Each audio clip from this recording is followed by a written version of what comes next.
Welcome to the Daily Meal for Saturday the 30th of January 2021. Today was match day, away game in Cardiff, and you can see on the screen there it finished 1-1. For some reason we got the match comments, after post-match comments from Adam Barrett, not from Gary Rowett. I hope that's because he went off to do some transfer dealing and not because he lives in the Midlands and wanted to piss off home before it started to rain. But more on that later in the video. Keep watching. Here we go. This is from news@den.co.uk. It says Millwall's Adam Barrett on points left behind at Cardiff. Ken Zahor misses as Lions and Bluebirds continue a remarkable run. Millwall assistant boss Adam Barrett felt the Lions left 2 points behind them at Cardiff on Saturday after Kenneth Zahor missed two gilt-edged chances against his former club. Zahor failed to add to the lead given to the visitors by Aidan Flint's 9th-minute own goal. Instead, former Millwall boss Mick McCarthy's Cardiff side rallied to earn a point through Kiefer Moore's goal 19 minutes from time. It was the second time Millwall's summer target Moore secured his side a 1-1 draw against the South Londoners this season, as the sides remarkably drew for the 7th consecutive time. That was the 7th time in a row that we've drawn in Cardiff. And it carries on. They put us under pressure, especially first half. We struggled to get the press right and allowed a lot of balls to come into the box, Barrett said. But I thought we dealt with it tremendously. The boys defended very well and we looked a threat on the counter attack, which we got the goal from. The frustrating thing is we created a couple of glorious opportunities to take the game away from them and we should have scored. Then there's one mistake in the middle of the pitch and we get punished for it. Overall, we were frustrated again because it's a game we felt we should have got 3 points from. No side in the division has drawn more games than Millwall 13. The 16th place Lions have lost just 7 out of 26 league games. Only 5 teams have lost fewer. Millwall have switched to 5-2-3 from 5-3-2 recently. Mill have switched from 5-2-3 to 5-3-2 recently. Ben Thompson augmenting the midfield. Barrett explained the idea was to get another body into the middle of the pitch to help us be more solid in the centre of the pitch, where people have caused us some problems. Then we've got the two up top on the counter attack to cause the opposition problems on the turnover. We looked a threat today down the sides. It was good to see Jed today back to his best. He worked extremely hard. Ken had a couple of great opportunities, but we've been pleased with the last 3 league performances. It's just the story of our season really, that we've been really solid at the back, hard to break down. We've got ourselves in great areas, we've got good opportunities and haven't taken them. It's costing us wins. Barrett was asked about Zahor's misses. He said, if you ask Ken now, he'll probably say he should have taken them. The first one he hasn't made contact, and the second one the goalkeeper's just managed to turn it around the post. He'll be disappointed with that, but the pleasing thing is we've created 2 really good opportunities at a tough place. New manager coming in, someone very experienced in Mick, and we knew it was going to be difficult. To come here and go 1-0 up, could have gone 2-3-0 up, and not really killed the game off. It was disappointing. So, yeah, we were sitting far too deep. We don't have the legs up front to counter attacks when we're playing so deep.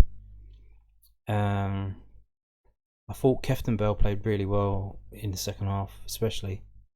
He put a couple of free balls through that set people on their way. We just couldn't really get going. Shocking thing is we were actually 1-0 up in the 9th minute.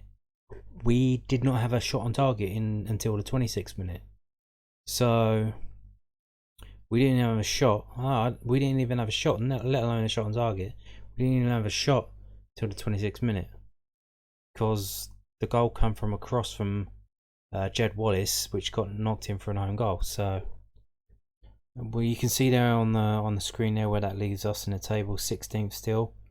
Cardiff above us, 31 points.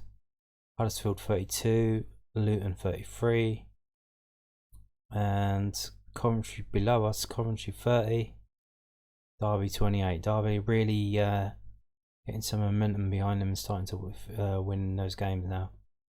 Moving on, this is from cardiffcityfc.co.uk. This is their official site, and this is the comments of Mick McCarthy. Let's see. He said, we had to scrap it again, but I thought we played really well today. And Mick began.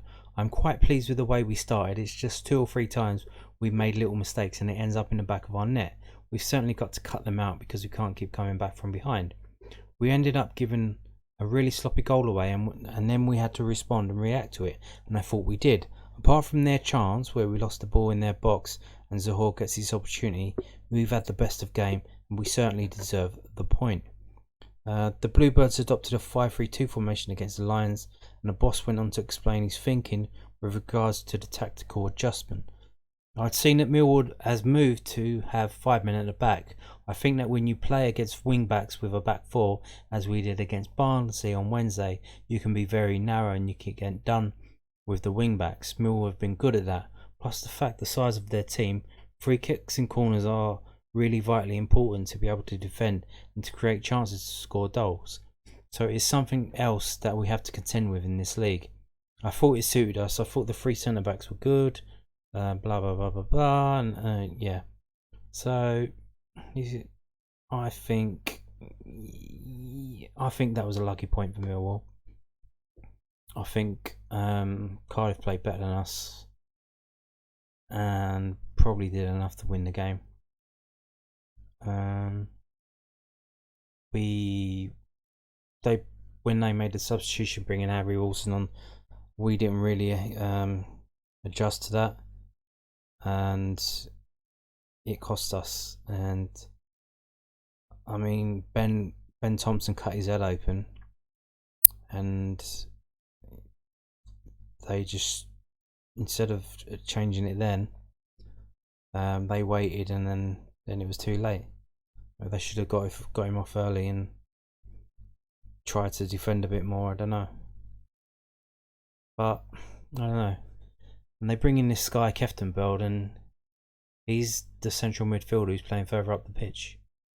And you're playing Ryan Woods. So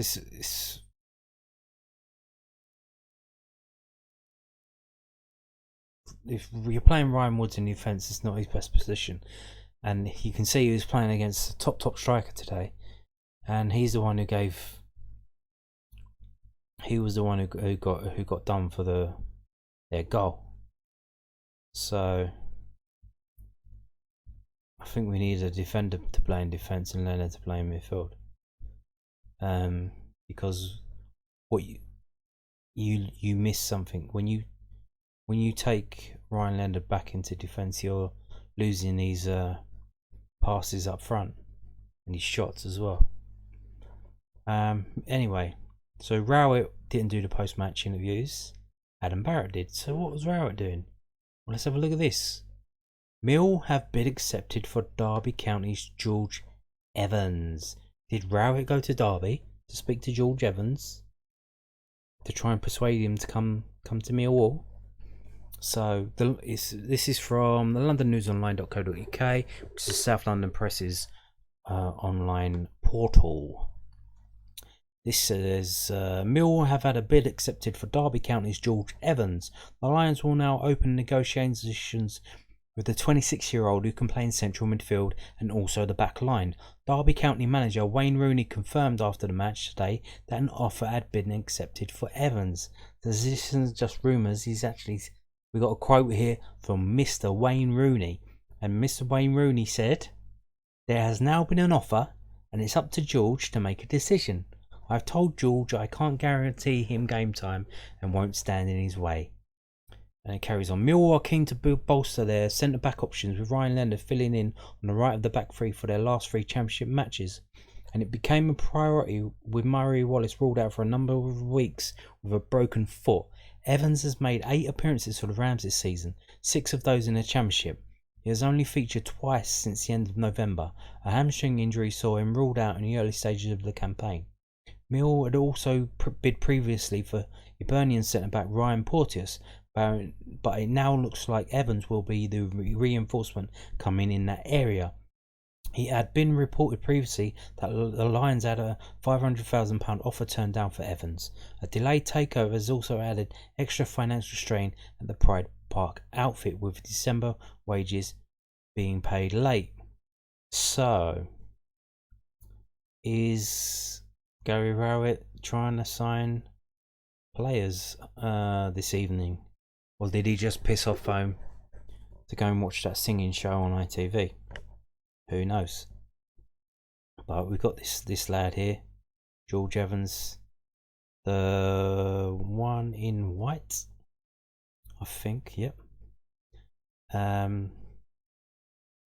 Yep. So they £500,000 bid rejected. So I assume we've gone in for more, and now they're saying it's up. I imagine the club's talking to this Evans guy now, and it's trying to persuade him to come down to play for Millwall, or he's going to say, "No, I'm going to stay here and sit on the bench for Derby County." But here's the thing: Derby County, they pay their players late in December. What about January? Is he going to even, if they go bust, will he get any wages at all? No. A bird in the hand is worth two in the bush. So maybe he'll just come down. We'll see. Maybe he'll just come down to Millwall. Maybe it'll be a loan deal. Who knows? I don't know. Anyway, also I told you yesterday about the Hibs guy Ryan Porteous. I said watch the lineup for Hibernian. If he doesn't start, he might be coming. But he didn't start. But he still might not be coming. He didn't start. He was on the subs bench. And here we go with, this is the Edinburgh Evening News, and it says Hibs boss Jack Ross, that's in rhymes, explains why Ryan Porteous and Kevin Nisbet were benched amid Millwall and Birmingham bids. So let's go down. He says, I would expect them to be with me on Monday. That's where I think it's at, said Ross. As I said, things can change very quickly. I just felt that they are both young footballers, but also young men. It's been an unusual couple of days for them to be the subject of concrete interest and also the amount of tension that goes with that. It was a judgment call in terms of taking them out. They are still with me on Monday, which I think they will be. Then it becomes business as normal from there. The club has its valuation and it's conscientious of where we're trying to get to this season and how that affects it, particularly so late on the window. With a European place, one of their stated targets, the team got back to winning ways against Dundee United. Yep. And then they go about just talking about the rest of the Hibernian. So they did bench him, but it looks like because all the transfer chatter is getting to the guy's head. I don't know if you went and see on the BBC iPlayer, the sports team programme, Hibernian versus Rangers. He did make the mistake for their goal when they lost 1-0. So it does seem to be affecting him.